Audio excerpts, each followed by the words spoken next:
Well, good afternoon, everybody. My name is Stephanie Ford. I'm the Chief of Staff here, and on behalf of our team at North Star, we just want to welcome you to what is officially our first lunch with a leader in person of 2026. You guys may remember back in January, we had great plans to gather, and the weather had other plans for us. So we're so glad that you were here. I do want to remind you, though, all the content from today is recorded. We've got some folks who are watching online right now. I want to welcome them.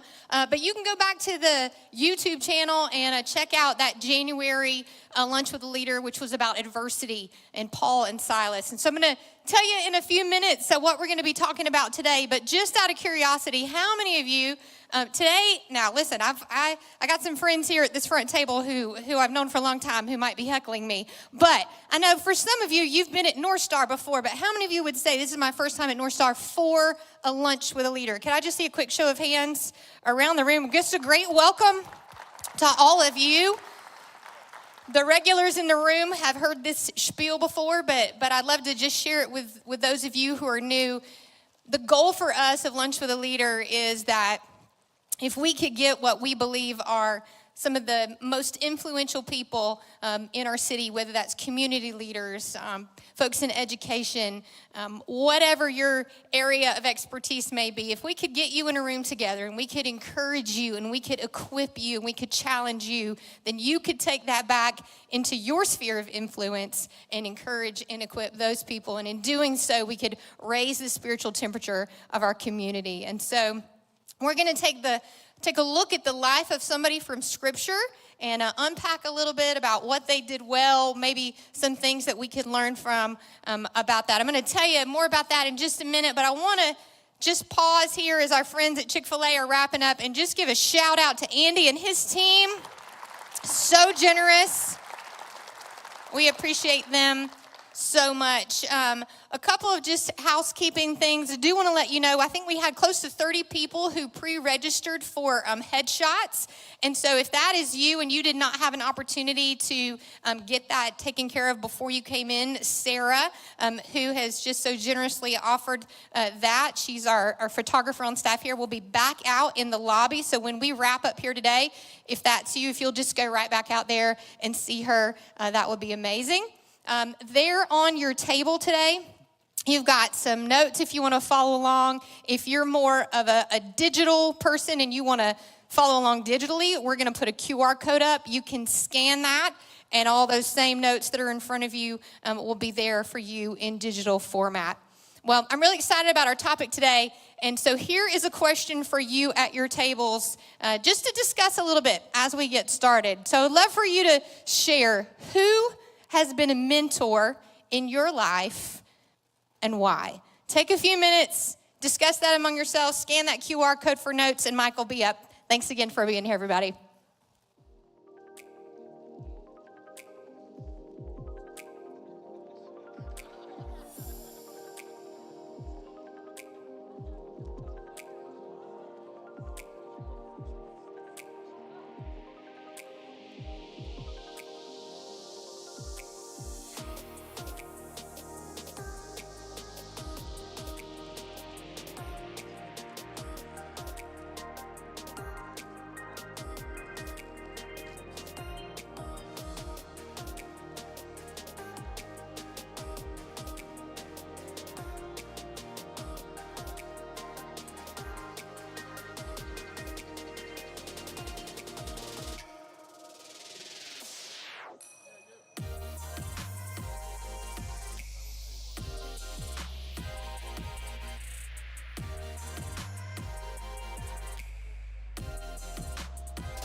Well, good morning, everybody. If I have never met you before, my name is Mike. It's an honor to welcome you here to Lunch with a Leader. It's one of our favorite days of the month because we get to collect the area's best leaders, get them in one room, and pour gas on the fire, right? We gas it up so we can all leave here a little bit better than we walked in. So I'm so honored that y'all are here today. Stephanie told you you've got notes on your table. They've got a QR code up. We have a ton of stuff to hit. But before we do, who would say, I would not be where I am today without a mentor in my life that called out something in me and helped me? Because really what a mentor does, they help you go somewhere they've already been, right?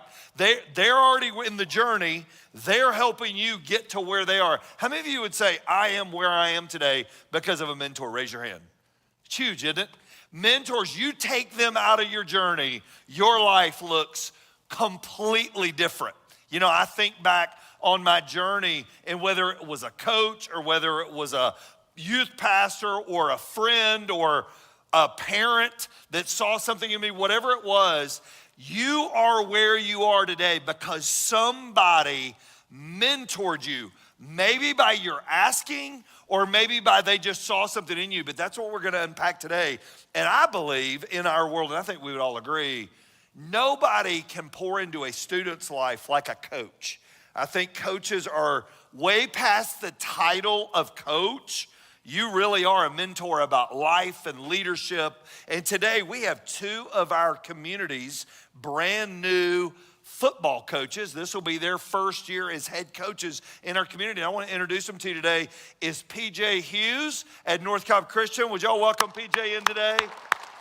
PJ's been on staff there the past few years as the defensive coordinator. He's coming on staff this year as the head coach. PJ's been in our community at Freedom up the street and as a dear, dear friend of mine. And also Paul Carter at Alatoona High School, moving over here from Carrollton, Georgia.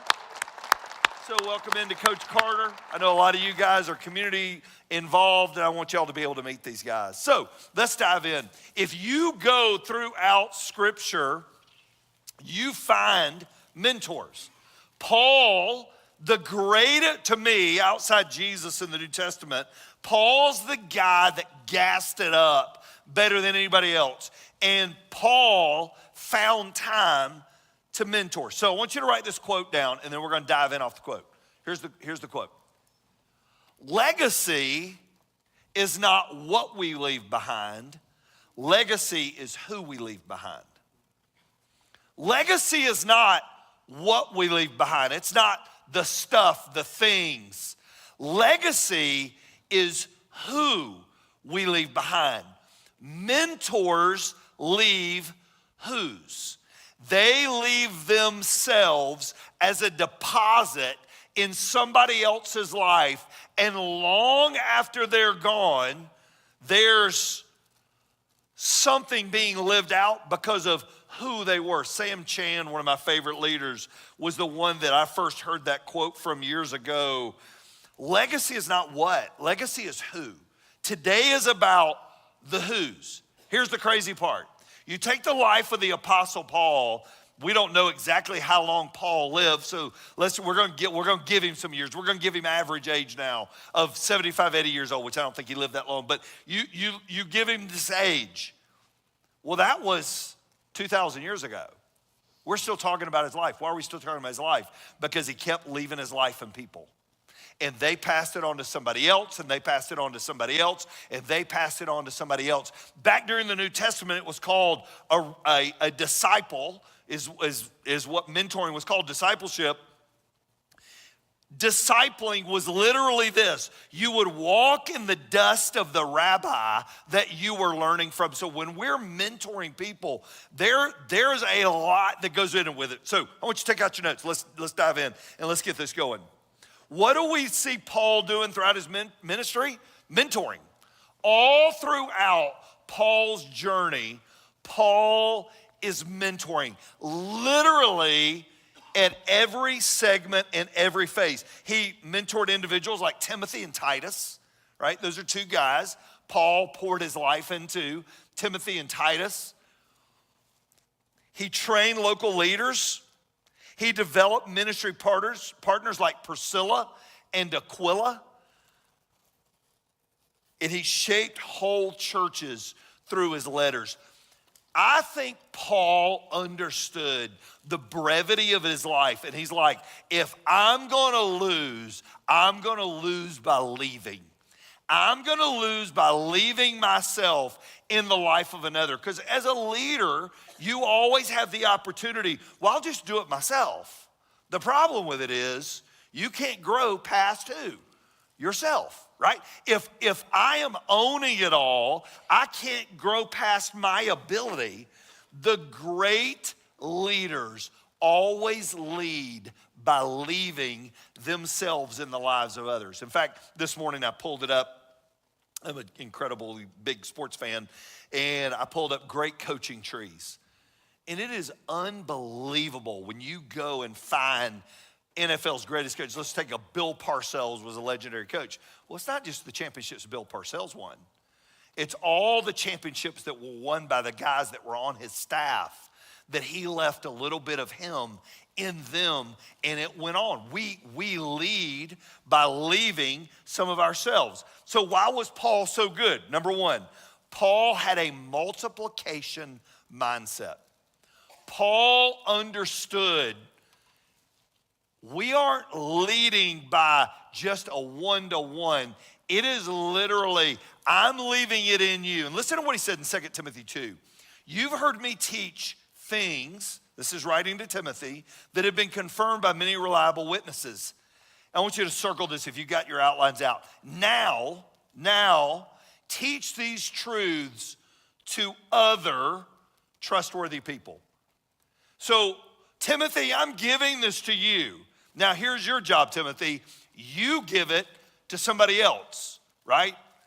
Timothy, this isn't for you to keep and go, well, look what I got. Man, I got this from Paul. Paul's the guy. Paul's the dude. Paul's the guy that gets it done. He's like, Timothy, listen, you take this and then you leave it with other trustworthy people who will be able to, what's the next word there? Does anybody see it? To pass them on to others. Paul said, Timothy, I'm giving it to you. Timothy, you give it to others. Now, here's what others are going to do. They're going to pass it on to others coming behind them. Guys, 2,000 years ago, it got passed on to us. Think about that. Somehow, that baton got passed to us.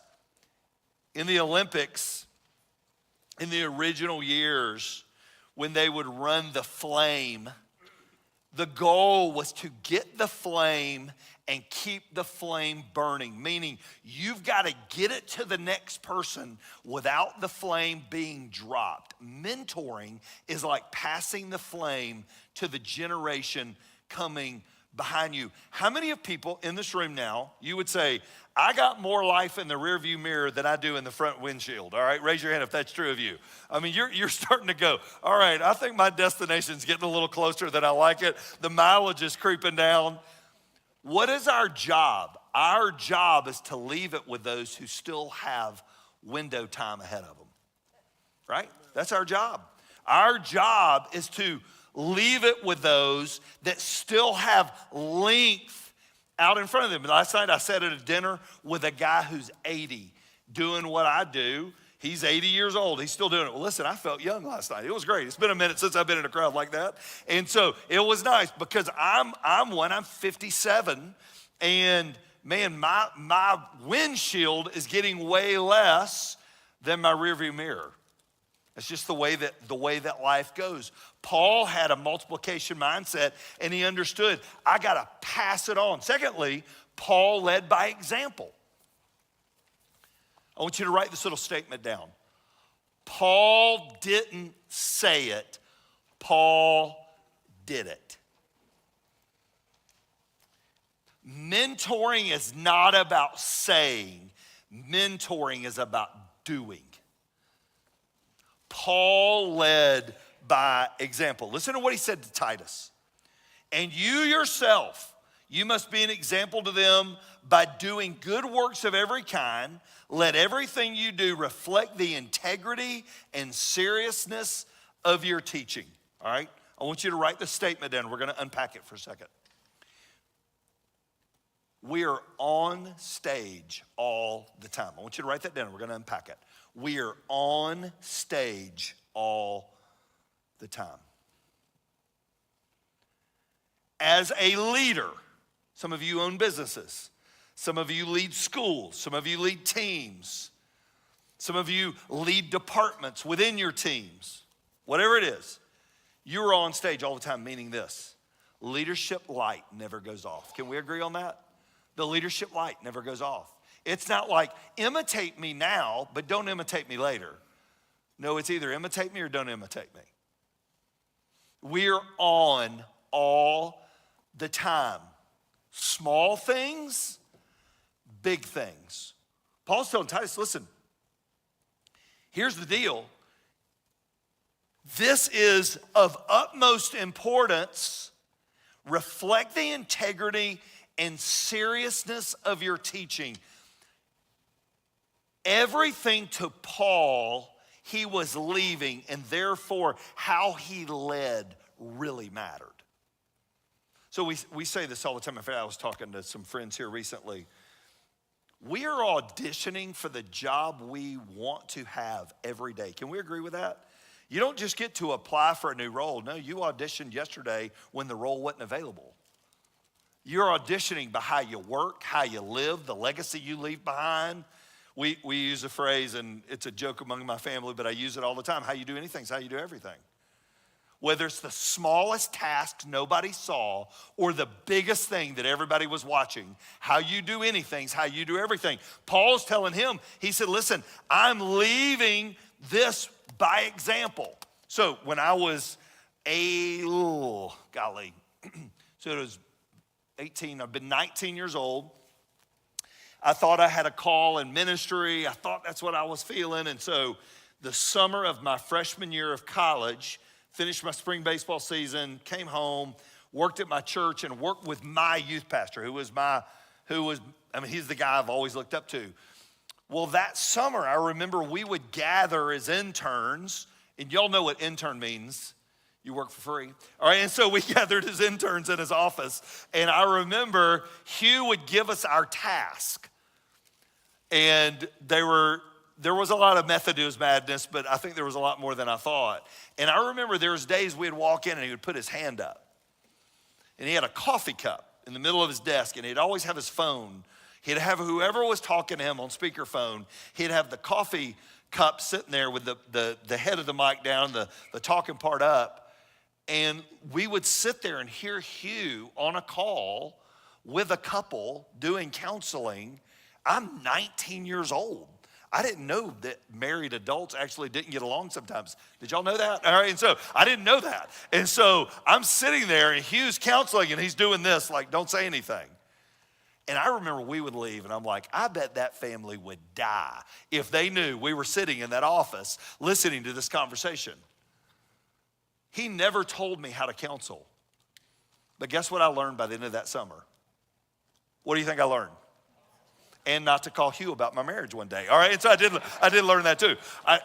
I learned why. He showed me. He showed me. I remember we put on a camp for 1,100 kids. We're at our high school camp, our middle school high school camp. There's a couple different churches there, and it would always build up to the biggest part of the night was your church going to share what God had done that day. I remember we had like 400 kids there. And I was an intern. I'm running the whole behind the scenes, getting stuff done. He's put in my lap. And I remember going into share time, and he's like, what are you doing? I was like, wow, Hugh, this is the biggest part of the camp. I'm going in to hear what all God's done. He said, the trash can's got to get emptied. I was like, I know, we'll empty them after. He said, no, I need them emptied now. He goes, one day when you're doing what I'm doing, you can sit in the share time. So now you need to go empty trash cans. You know why he did that? Because somebody had done that for him. You know what I learned? Even when you're leading a big share time, what has to get emptied? Mentored. Exampled. Some things were great things. Some things I didn't want to be. I remember I said ugly things about Hugh Kirby that night as I walked around campus picking up leaky trash cans. But example, all the time you are on. Everybody look at me. People listen to what you say, but watch what you do. And when they watch what you do, it carries more weight than what you say.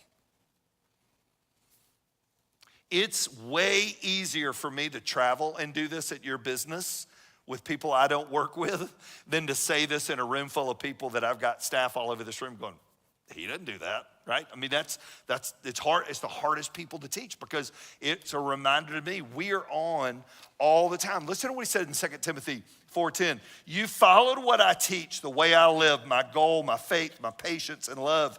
You know, Timothy, I never, what are the next two words? I never give up.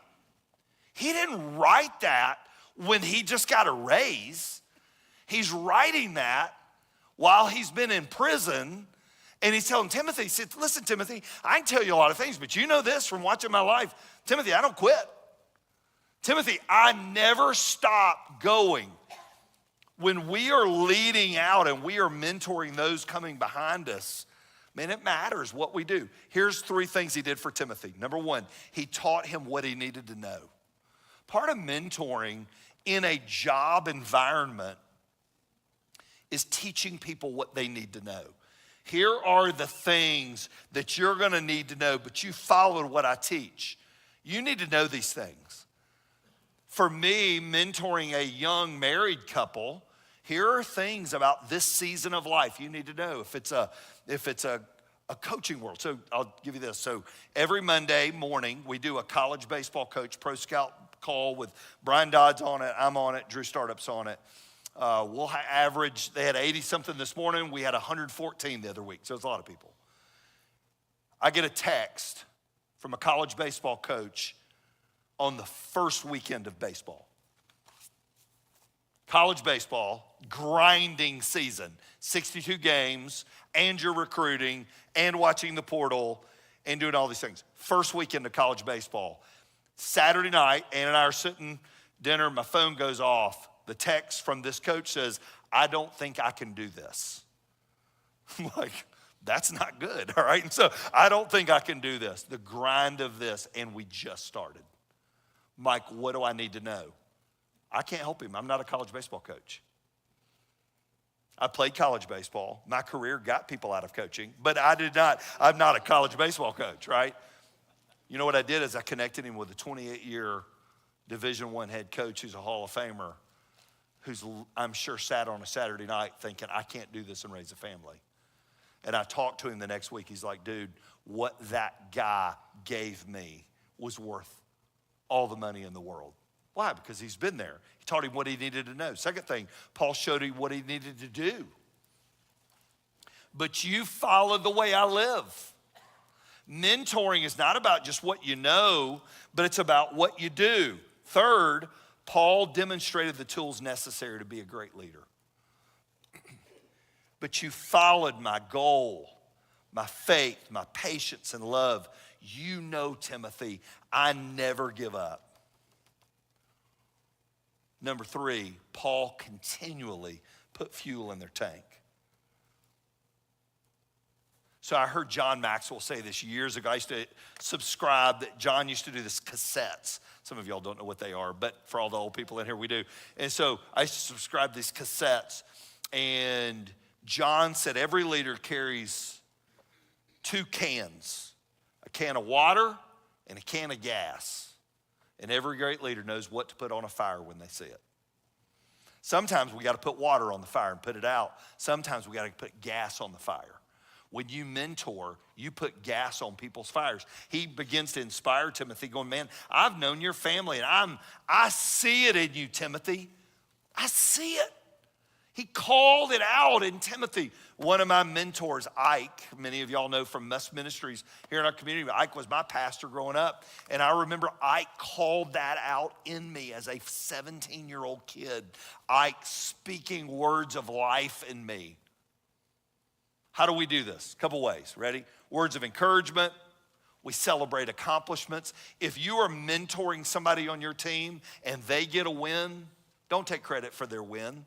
Give them the win, right? Don't go, well, that was my idea. No, it was their idea. Give them credit, give them a bonus, whatever it is. But we need to call it out in people. Number 4, Paul was always looking for future leaders. So one part I want to sit on for a second.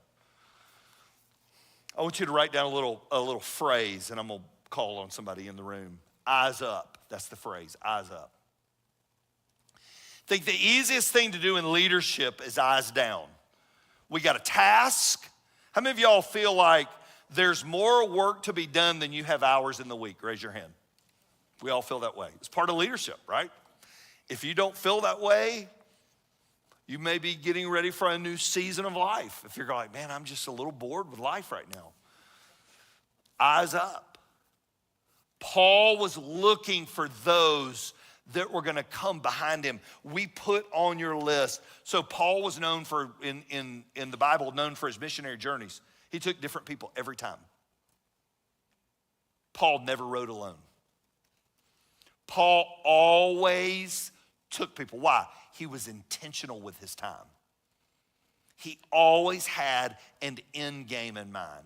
James Albright, I want you to stand up real quick. James is the city manager in the city of Ackworth. I've known James about since you were in high school, correct? When we first met, James was on the recreation staff there in the city of Ackworth. I remember the very first time we met was under some very tough circumstances back during those times. And I've watched James grow from a kid working in the city of Ackworth to now being the city manager for the city. James has done a phenomenal job, along with Jeff Drobny in Ackworth, of looking at future leaders. So I want you to talk about this real quick, James. How important, you do a leader academy, how important is that to you, and why did you get started doing that in the city? Well, Mike, it's important to me because I think about my journey, and you mentioned it. I started with the city of Ackworth when I was 18 years old. I was thrust into leadership at the age of 20 to lead a department. In a lot of situations, it was sink or swim for me. I didn't have those people that were further ahead of me in the organization. And I don't just say this because they're in the room. And if I was asked this question in any other room, there would be 3 people that I would point out that had a profound influence in my life that served as mentors. And that's Andy Duncan, it's Tommy Alligood, and it's you. And I thought a lot about, as you were talking, the reason being is because you all took a genuine interest in me. When I sat across from you at breakfast or lunch, I felt like I was the most important person in the world. And I think we can learn a lot from a mentorship perspective of having that approach. But when you're 20 and you're trying to go further faster, you have to find those people that are further than you. And when you think about an organization like Chick-fil-A or North Star, it was extremely critical for me to be surrounded by people that were further ahead. And most of all, you gave your time. I know all 3 of you and your schedules and how busy you were, but you always had the time for a phone call, to sit across from me at lunch. And as we were going through this process, and as I'm hearing you talk, we do have a leadership development academy, and it is important. And I'm in that transition where for so long I was the mentee, and now you start to you cross that line from success to significance. There's a great book by Bob Buford called Halftime on that. That's right. That's when you start to find your value, your legacy that you talked about, those people that are going to live on generations beyond you in the organization. And I believe that's the importance of mentorship and how critical it is. Awesome. Would y'all give James a hand? That was really good. And I would challenge you in business to find those people coming behind you and be incredibly, and that's what I love about what James and Jeff have done in their 2 cities, is I've done both of their leader academies. And man, they're finding those young leaders. Now, are all of them going to grow into some great stature? No, but guess what? We lead all the time. We lead in our families. We lead as moms and dads. We lead with friends. Leadership's just a piece of the puzzle. And what Paul did so well is Paul never did it alone. So while he was taking all these crazy ship rides, all these different places, he had people with him all the time. John Maxwell laid out, and I thought John sort of modeled what Paul did so well. Number one, I do it. Watch me. I do it. I do it. Step one to mentoring is I'll do it. Step two, I do it, you watch. Step three, you do it, I watch. Step four, you do it. Now, does a leader, when they say you do it, do they go and take the day off? No, they go and begin a new project. That's what leaders do. They move on. Once that task gets done, they do it. Well, recently on my podcast, I guess it was in this past year, I had on a young lady named Elizabeth Dixon. Elizabeth Dixon began at Chick-fil-A as a corporate trainer in their health department. Soon she began to work in customer service. Soon she began to run hospitality for Chick-fil-A corporate and grew in her stature. And then Dan Cathy took Elizabeth with him to Trilla Studios, and she's the CEO, or was the CEO of the Trilla Foundation. Elizabeth was a corporate trainer in the health. They had a little workout room down at headquarters, down at their main campus, and she ran workouts. That was what her degree was in. She ascended to where she was because of mentors. I want you to listen to her story. It's pretty good.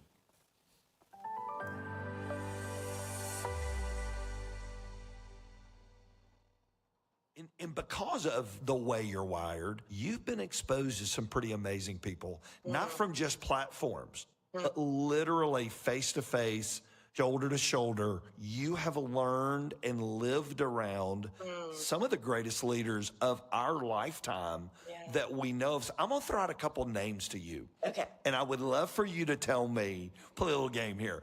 I'd love for you to go, this was probably my biggest takeaway from my time around this person. So first one, Horst Schulze. What was your biggest takeaway from Horst? My goodness, he is the father of hospitality. So Horst Schulze co-founded the Ritz-Carlton, and he was a dedicated mentor of mine for a year and has become a friend since. He and Sherry are a complete power couple and amazing, amazing people. My greatest takeaway from him, gosh, I could give you about 12, but I'm gonna pick this one. He taught me that if you communicate to what's the way that I would say this the best? Communicate simply. Don't try to be fancy. If you communicate to the simplest mind in the room, everyone will understand you. He has a brilliant way of being succinct and very simple, but not simplistic.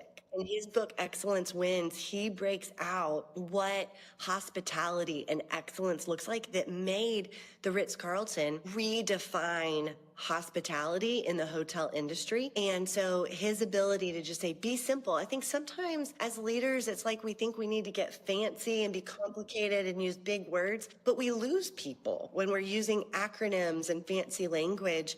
We lose people and then they don't know what we're saying. And he was continually coming back to be simple, be clear, and communicate in a way that you're bringing everybody along.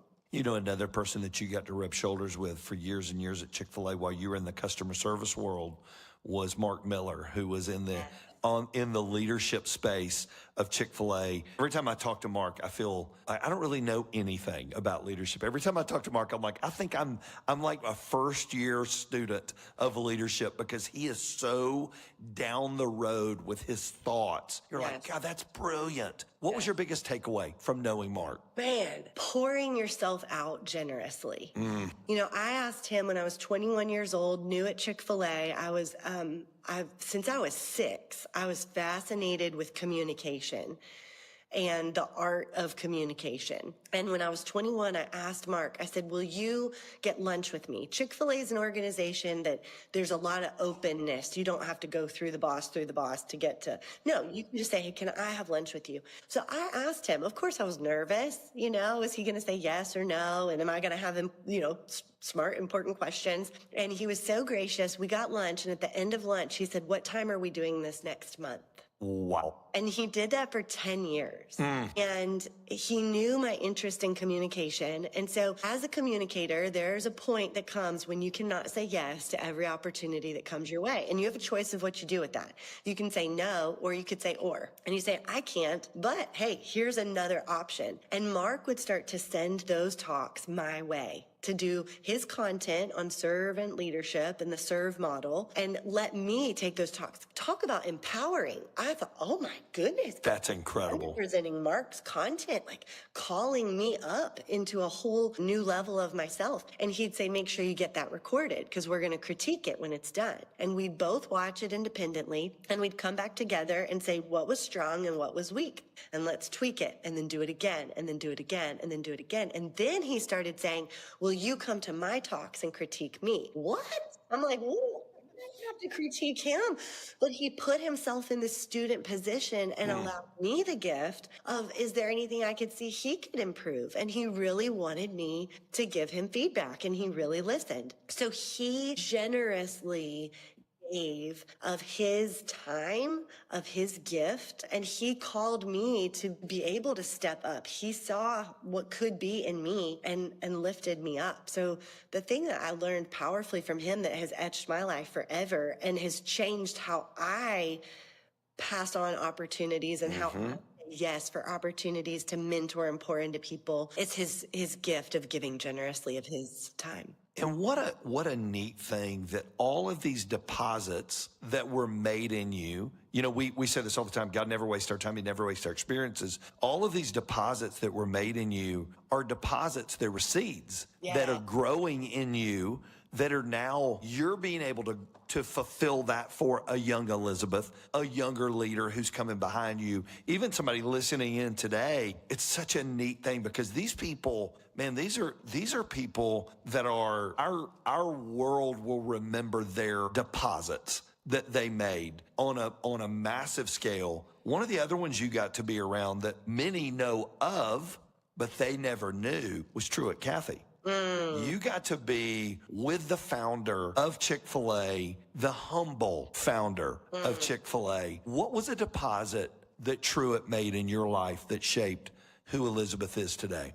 Gosh, he had so many powerful quotes and, the big three choices in life, master, mate, and mission, the whole, how do you win? What's important now? We're not in the chicken business. We're in the people business. I mean, he had an incredible way of pushing everybody toward what truly mattered. He was a very tenacious businessman, and he was extremely benevolent and generous and kind. He was both of those, which is such a beautiful, sometimes it can be a dichotomy, but when they're together, it just makes someone so unique. I really learned the most because of my husband, John, his role with Truett. He was his assistant for 7 years. And so we lived next door to Truett and Jeanette for the first 5 years of our marriage. And the thing that really stood out to me the most was on a consistent basis, Truett would say, hey, let's go get some milkshakes.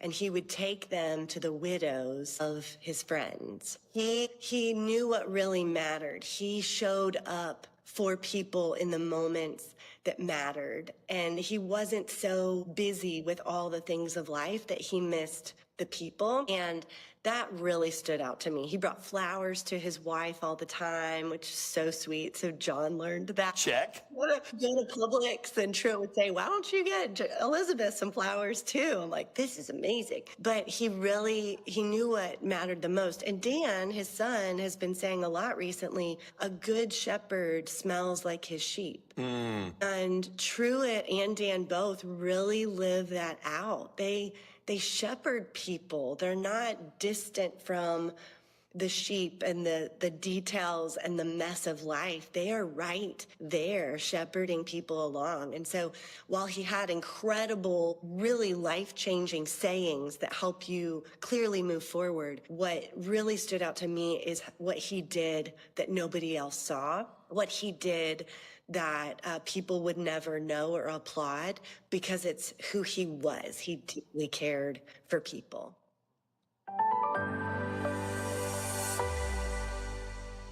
So much goodness in that. And that wasn't even the entire podcast, right? We just went in and clipped it out. In these last few minutes that we have, I know you've got some blanks there under that final page. And so I'm going to give you those. And then just going to kind of pose a couple questions to you, Mike. So that very first thing, I love that Elizabeth said, pouring yourself out generously. Not just pouring yourself out reluctantly, pouring yourself out generously. I want to go to that first blank. Mentoring takes intentionality. Mike, what would you say to people here today who have the desire to be mentored? What encouragement do you have for them? What challenge would you give them today? Ask someone to do it for you. That's what I would tell you. I think mentoring begins with intentionality of an ask. I think back on my journey. I am where I am today because of mentors. 99% of them I had to go seek. I had to call them on the phone, offer to buy them. I remember John Maxwell used to say all the time in those Enjoy Life clubs, pick up the phone, offer to buy somebody lunch and say, could I spend an hour, bring a notebook. That's what James Albright did. Brought a notebook, brought questions and said, I just want to pick your brain. If they say, man, would you like to do this again? Great. If they go, that was great, and that was a one-time deal, super. But we don't get anywhere by waiting on our phone to ring. We get somewhere by going. Now, here's where I'm at in my journey. It's getting harder to find people in what I do that are down the road a little bit, right? It's getting harder. And I have to be more intentional now than I've ever been and so sometimes I just got to get in my car and go drive. Or the other day I got to do a podcast with a guy that was the very first ministry book I ever read in 1992. I read his book on how to train student leaders. His name is Ray Johnston. And I had him on my call a few weeks ago. His podcast comes out next Monday. And I told him, I said, I feel like I'm talking to one of my mentors from afar. Sometimes they're intentional up close. Sometimes they're intentional from afar. But you got to make the first step and do it. All right, the next one says, mentoring requires dropping my ego. I'm not the only one who can and will do what I do. When we were looking through this topic today, I was looking at all the different kinds of mentoring and noticed that there is a current trend called reverse mentoring. Do you guys, this is an actual real thing. It's not a trick question. Yeah. At my house, I would think that we would just call that like giving mom a hard time. But basically, it is the younger generation who is equipped with all the new, faster, better technology, be it social media, be it platform, whatever that is, helping an older generation that has not learned those skills quite so much.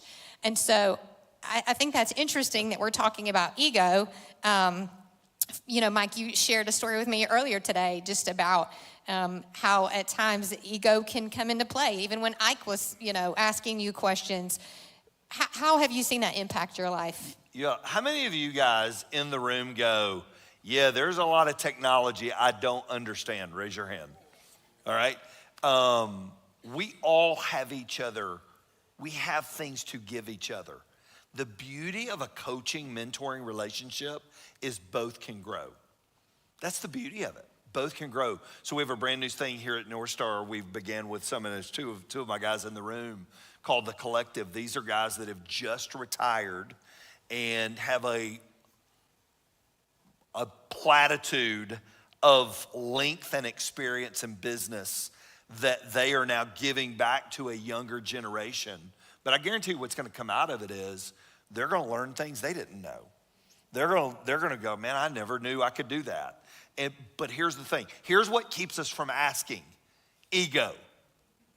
Ego says, well, why am I going to ask somebody for help? I'll figure it out myself. Ego keeps you from learning from those coming behind you, going, well, I got it all figured out. And we don't have a clue what's to come. Technology's changing so fast. And the more we can learn and the better we can learn from it, the better we are. That next point says mentoring must be personal. You can't mentor from a distance. Now, I want to put a little asterisk here because you said to me, and as we were looking over these, yes, but. So maybe talk about that a little bit. Listen, Zoom is real, right? I have friends that I have never met that I meet with every Monday. Brian and I, you go, well, you can't build depth on a Monday Zoom Bible study. Yeah, you can. And they'll get on planes and fly here to come to church or get baptized because of a relationship that was built over Zoom. But what was the relationship? It was intentional, right? So I think whether it's one-on-one sitting in a coffee shop or a restaurant or sitting on somebody's back porch or in a truck or via Zoom, mentoring can be done. And that's the positive. We've got Jamie here, a good friend. There's a great group called 80s for Christ that she got to go to their conference last summer for college athletic directors. Well, that is a great mentoring group. I'll be with a group in Nashville this summer, Christians Working in Sports, that brings together all professional sports and believers in that arena, and they put them in environments, and I'll sit and guide a table of chaplains of all these professional sports organizations and help them get better by building mentoring relationships. Mentoring can be done from a distance if it's intentional, but it can't be done random, right? It's got to include intentionality to be personal. The next one is mentoring is a process and it takes time. In this, I think we would all probably agree in this very much day and age of immediate gratification or how do I climb the corporate ladder? Or how do I get to the next thing? Or can you hurry up and give me all the skills to succeed overnight? What would you say to encourage people in that today? We always want a finished product. How many of y'all would say, I'm not even close to arriving yet? Raise your hand. And somebody's mentored you. I believe mentoring is a part of our relationship till we leave this earth. And it just takes time. People are not microwaves. And I always say this so I sit in a high school bullpen every afternoon. Today will be absolutely brutal. But anyway, so I sit in a high school bullpen. And I always say this, athletes are like mutual funds. You're putting in a little bit, but you're not going to see the return for a long time. Mentoring relationships are the same way. We're putting a little bit in. It may be years before you go, oh, like that worked. And you're going to feel the same about people mentoring you. It may take years for that work to come to fruition, but it will. Before we hit this last point, I know we've been on a Maxwell hype today, but this is a great quote, and I think it sort of encapsulates all of today. He said, one of the greatest values of mentors is the ability to see ahead what others cannot see and to help them navigate a course to their destination. Yeah. I think that's one of my favorite things about you, Mike. You have this ability to see in people things that they don't see in themselves, myself included. I'm a girl up here with a degree in music ed who was a school teacher for a really long time.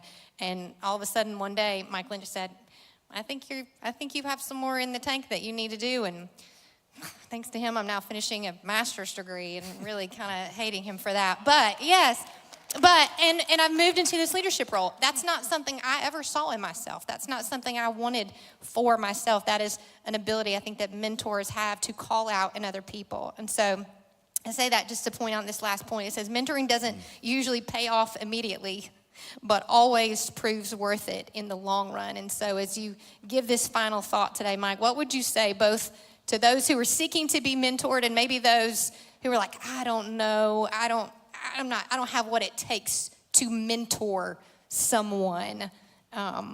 What final word would you give them today? I would say always start with the circle you're in. Plant seeds. You may never see the harvest, but you can plant the seed that will one day grow into a harvest. You may be long gone, but your life will continue through others' lives. Hugh Kirby is still in Fayetteville, Georgia, but there's guys like me all over America that Hugh Kirby will live through for generations, and it always wins. What doesn't win is selfishness and keeping the seeds. I can't plant a garden and keep the seeds in the bag. To plant a garden, I got to put the seeds out. I got to till the soil. I got to do the work. And when we do that, it makes all the difference. Will you guys just help me thank Mike for this time that we've had today? I'm going to just close this in a word of prayer and give you guys a couple of parting announcements. God, thank you so much for the time that we've had today. Lord, I pray that you would bless this time back to these leaders, God, in ways that they don't even see coming, Lord, as they go back into their organizations, back into their lives, back into the busyness of the week ahead. And Lord, may you help us to keep our eyes up. May you help us to look for ways to pour ourselves out generously to those around us. In your name we pray. Amen. Well, as I said, the podcast that you saw today, if you want to go back and watch that in its entirety, you can find that on our YouTube channel. And if you're interested in saying, man, I love these resources, I'd love to share them with my team, they're going to put a QR code up for a toolbox. If you've already opted into that once through Lunch Leader, you don't need to do that again. You'll get it. But if you're new to this today and you say, man, I want to get that, we're going to leave that up there for just a couple minutes. And then I want to let you know to go ahead and mark your calendars. The next Lunch with a Leader is March the 23rd. And then the one after that is April 20th. And the one after that is May the 11th. Again, we want to thank you so much for taking time out of a busy Monday to be here with us. I want to remind you, if you pre-registered for a headshot, don't forget to go out to the lobby. But thank you again for being here. You guys have a great afternoon. You're dismissed.